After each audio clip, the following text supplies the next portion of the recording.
Hi there, welcome to my channel once again, Nana Matrix. If today is your first time joining us, kindly click on the subscribe button below and click on the notification bell so you don't miss any equally important subsequent videos. In today's video, we'll be looking at literature review. In other words, we'll be addressing all the major questions as far as literature review is concerned. That is the what, the why, and most importantly, how to write a good literature review. So kindly pick up your notebooks, your pen, your iPad, and let's quickly zoom into today's episode of video. How to write a good literature review. In order to effectively write a good literature review or to answer this question, I believe there is the need to understand what actually a literature review is and the purpose of literature review. So let's first start by answering the question, what is literature review? In the simplest of terms, literature review is a process that involves two main stages. One is reviewing the existing literature, and two is synthesizing of the review literature into a chapter within your thesis or dissertation. Let me be quick to say that research does not take place in a vacuum. A good research is that which is built on an existing research. That is, we learn from the known to the unknown. Though you might come up with something new, but it should be within the context of existing work. Stage 1. Review of existing work. This stage involves a great deal of work, which starts by gathering all related current literature from good journal on the topic you are working on, and then thoroughly reading through or skimming through the abstract and the introduction to deduce what actually each author intends to communicate. That is the various argument that is being put across. One major question that is usually on the mind of many students is where to find literature. I believe the point or the first point of access is the university library. Most schools have subscribed to so many paid academic databases which students can readily access and obtain resources or information to assist them in their literature review. So university library or university database. The next point of access is Google Scholar. This happens to be one of the most known and most convenient search engines of academia, which can help us to attain all necessary information we need and information or papers we need to assist us in our various literature work. Let me be quick also to notify that in this stage you should be ready to learn. Why? Because this stage provides you an opportunity to learn before you start writing your actual chapter. When I say you should be ready to learn, I mean that you should be ready to unlearn and learn. Why? Because many a times we might conceive an idea for a particular research work, but as we review various literature works and begin to note down what argument were being communicated, we tend to realize those ideas we conceived and we realize it was a gap has actually been done already. And in other words, it becomes a bridge for us that leads us into a different topic. Stage 2. Synthesizing into a chapter. This happens to be the very last stage of the literature review process. This stage basically involves compiling the gathered information into the chapter. The literature review chapter tells what you know about existing works relating to your work and the space you intend to fill. In other words, it tells what has been done so far and what has been left undone and where your work fits in. One major question that is asked by most students at this stage is how to structure a literature review or how to organize your work or your literature review. Let me be quick to say that there isn't a fast and a straight rule or answer to this question. However, to ensure proper arrangement of your work, it can be organized by these three measures. One is by organizing according to themes. That is to say that you can organize your work, for instance, in this order. Maybe if you're working on, maybe let's say FDI, foreign direct investment, you can organize your literature according to themes or to titles, such as maybe definition of FDI, then you move on down to maybe determinants of FDI, then you move on down to let's say types of FDI. That is it is organizing your work in terms of themes or title. The next way is to organize in a chronological order or according to time. For instance, maybe you can put a time range, maybe let's say from 2000 to 2005. Arguments that were lifted in support for maybe a particular determinant of FDI, and from 2003 to maybe 2005, various argument that was also raised, maybe that it was in support of the previous years or it was against them, in that order. So this is called the chronological order. And the last way or the last order which you can organize your work is according to context. Context in a way of maybe starting broad and narrowing it down.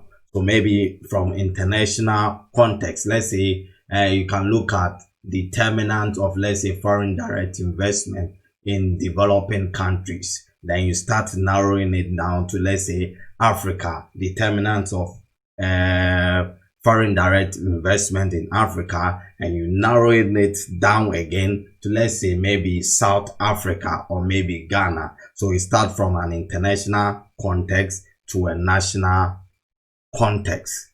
Basically, these are ways by which you can organize or can structure your literature review in order to ensure proper organization.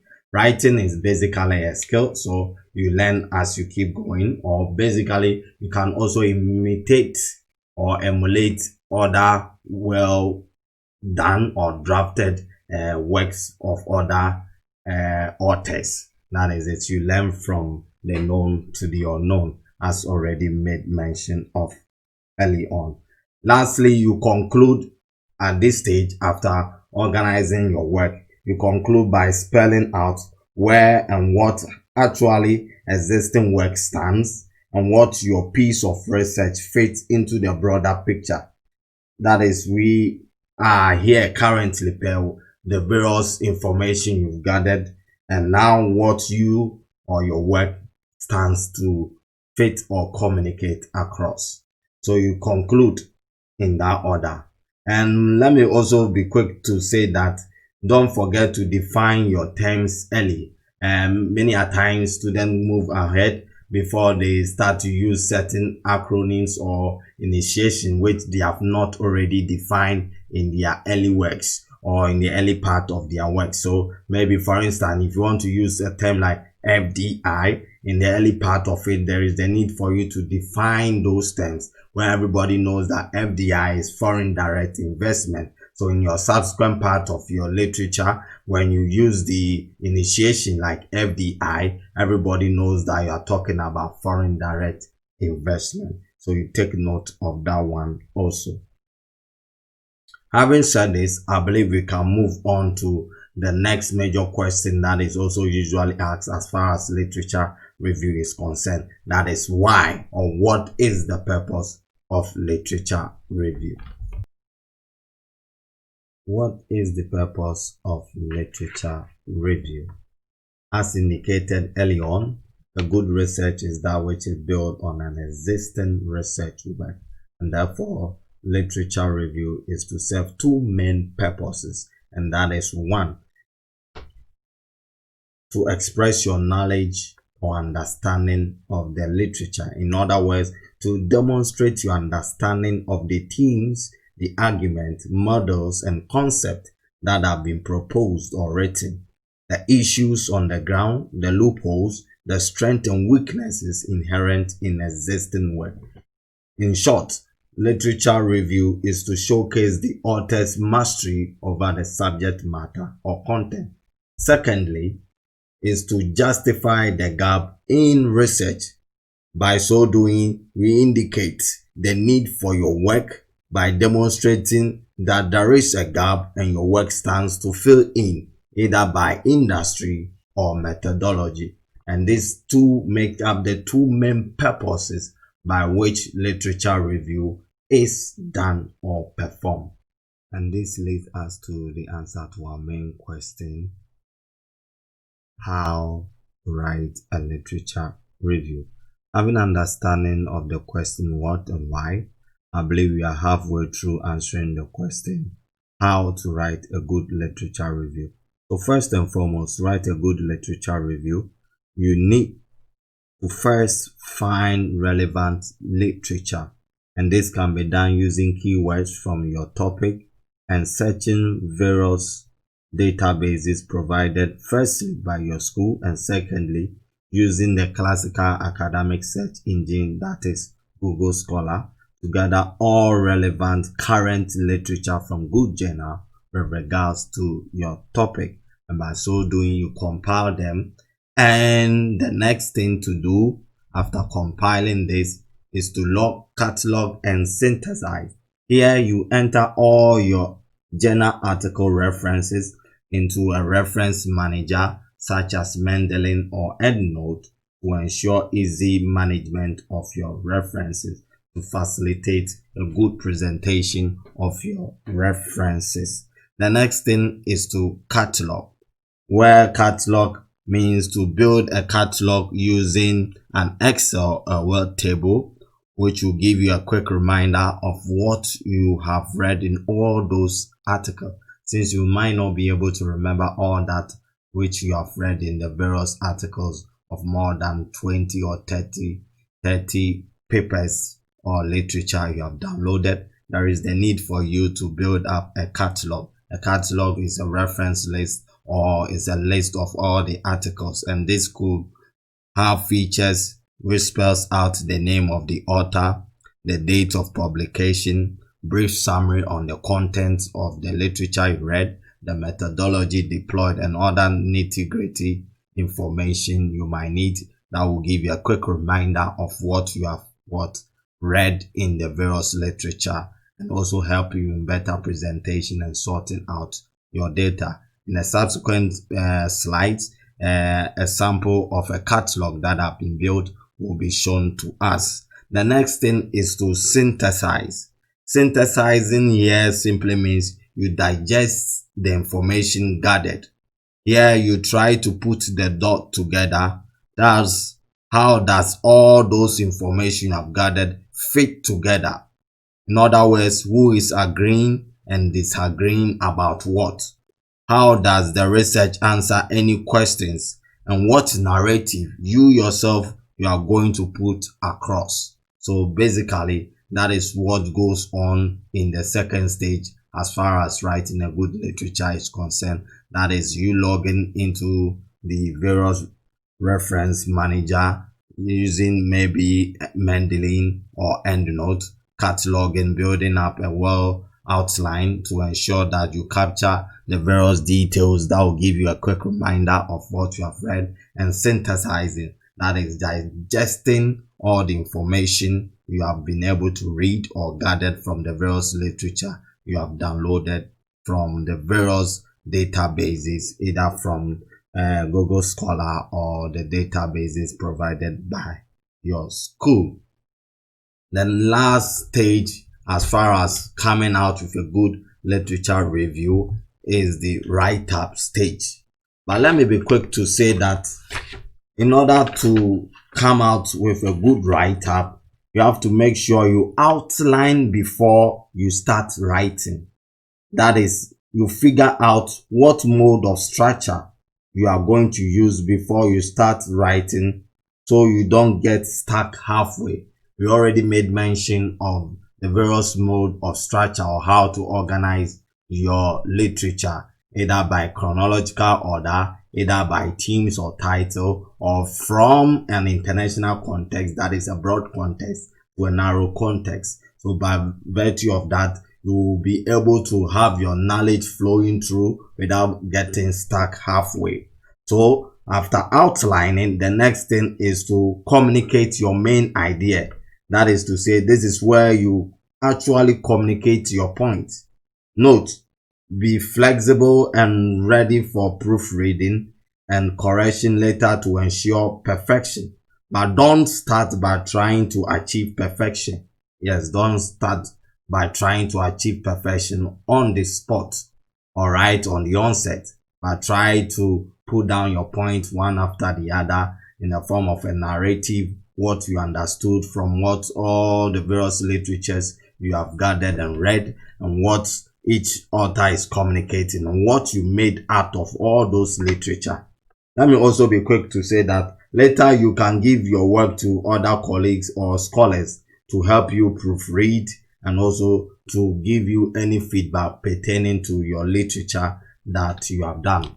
Having all these steps in place, I believe you will come out with a good literature review. Thank you so much, and thank you for your time once again. And if this video was helpful to you, don't forget to kindly subscribe again and like our page. Let's quickly move on to our last but one slide, which shows us the sample for a catalog that have been built. So from here, this is a sample of a catalog. So from here, we could see we have the author, that will be the name of the author. We have the year, we have the title, we have a category, which might capture all the variables under consideration as far as your topic is concerned, or your keywords. So social norm, legal enforcement, or both social norms and legal enforcement. And the document type, that is what document you are using. Is it from a public hearing or whatever? And publication setting, okay, knowledge type, key argument. Key argument basically talks about the summary or of the content that you read, whether people are of the view that legal enforcement is helping that, or social norm is helping that. So with this catalog, you can quickly have a quick reminder of what you have read without having to sit and think through that what did this author said about this, because a quick reminder immediately you chance over what have been outlined within your catalog, you'll be able to remember, okay, all these authors spoke of this and all these authors spoke of that, which makes your argument so much easy for you to write down, as far as you building a good structure and outline and a flow of thought for your literature review. And this brings us to the end of today's video. Once again, don't forget to like and subscribe to the page and click on the notification bell to get alert for all subsequent episodes. Thank you and have a wonderful day. Bye bye.